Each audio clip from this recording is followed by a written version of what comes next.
भगवान शंकर ने कहा देवी सत्य सत्य बताना। आज मैया सती उतना ही झूठ बोल रही है। सती जी ने कहा कि कछुना परीक्षा लीन गोसाई कीन प्रणाम तुम्हारी नाई।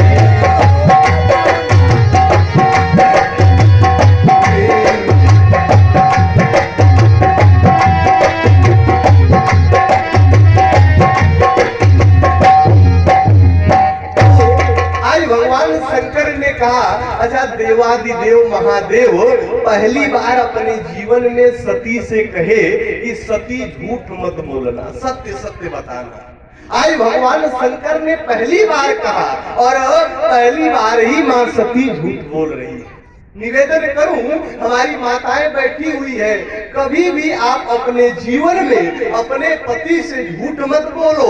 यदि आप झूठ बोलोगी तो आपका दाम्पत्य जीवन में समस्या हो सकती है। इसलिए कभी भी आप अपने पति से झूठ मत बोलो। यदि आपसे कोई गलती हो भी जाए तो उस गलती को आप पहले ही मान लो कि हमसे ये गलती हो गई। यदि आप एक गलती को छुपाने के लिए ना व्यक्ति कई झूठ बोलता है। आज भगवान शंकर ने पूछा कि लीन परीक्षा कवन विधि और सत्य कहूं सब बात।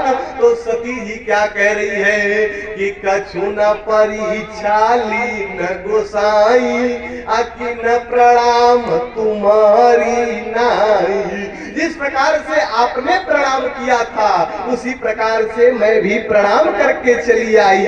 मैंने कोई परीक्षा नहीं लिया। तो भगवान शंकर सोचने लगे कि हमारी माताएं जाएं और अपना काम करके न आवे, ऐसा तो हो नहीं सकता। अच्छा, आज तो इस समय बड़ा विवाद चल रहा है कि गोस्वामी तुलसीदास जी ने माताओं की निंदा की है कि ढोल गंवार अशूद्र पशु नारी तो सकल ताड़ना और के अधिकारी। तो गोस्वामी जी को लोग कह रहे हैं कि वो निंदा माताओं की कर रहे हैं, लेकिन ऐसी बात नहीं है। गोस्वामी जी ने तो यह भी लिखा है कि बंदहु कहो सल्यादिसी प्राची।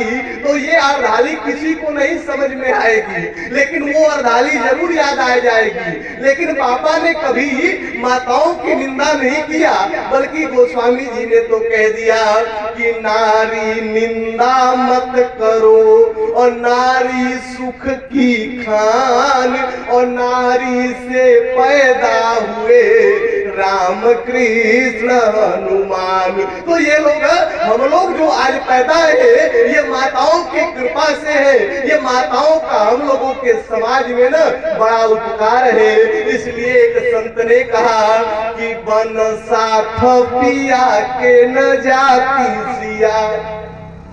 यदि भगवान श्री राम के साथ मैया जानकी नहीं गई होती ना तो शायद रावण का वध नहीं हो पाता। एक संत ने लिख दिया कि बन साथ पिया के न जाती सिया दशानन नाश करावत को आयम पीछे सावित्री जो ना पड़ती तो पति सत्यवान का प्राण बचावत को। अब विष्णु जो नारी न होते बने तो देवन अमृत पान करावत को। अमिलती जो न रतना तुलसी को तो मानस ग्रंथ बनावत को। यदि मैया रत्नावली ने गोस्वामी तुलसीदास जी से नहीं कहा होता कि जितना हाड़ मास की शरीर से आप प्रेम कर रहे हो उतना परमात्मा से करते तो आपका कल्याण हो जाता, तो शायद हम लोगों को रामचरितमानस रूपी ग्रंथ नहीं मिला होता। और यदि रामचरितमानस रूपी ग्रंथ नहीं मिला होता ना तो आज समाज कहां से कहां चला गया होता। निवेदन करूं, हमारे रामचरितमानस में आपको जीवन जीने की सारी कलाएं मिल जाएंगी। निवेदन करूं, एक बार एक पति पत्नी स्टेशन पे गए, उनको ट्रेन से यात्रा करनी थी। तो जब स्टेशन पे पहुंचे ना, तो एक हमारे तरह ही पंडित जी भी स्टेशन पे बैठे हुए थे। उनको भी यात्रा करनी थी, थोड़ा ट्रेन में विलंब था। तो पंडित जी सोचे कि मानस जी का पाठ आज हमने नहीं किया, तो थोड़ा ट्रेन में विलंब है तो 5 दुआ मानस जी का पाठ ही कर ले। अब पंडित जी अपना 5 दुआ मानस जी का पाठ करने लगे। ये पति पत्नी जब प्लेटफार्म पे आए तो पत्नी ने देखा कि पंडित जी बैठ करके मानस जी का पाठ कर रहे हैं।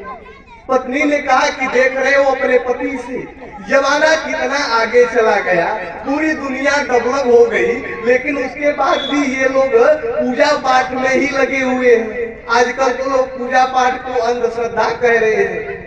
उसने कहा कि ये लोग पूजा पाठ में ही लगे हुए हैं। उस समय अपना कमेंट करके वो सब आगे बढ़े। कुछ देर के बाद ट्रेन आई, पंडित जी अपना सब सामान रखे और उसके बाद ट्रेन में बैठ गए। जब ट्रेन में बैठ गए तो उसी ट्रेन से उन सबों को भी यात्रा करनी थी। पति पहले ट्रेन में चढ़ा, ट्रेन थोड़ी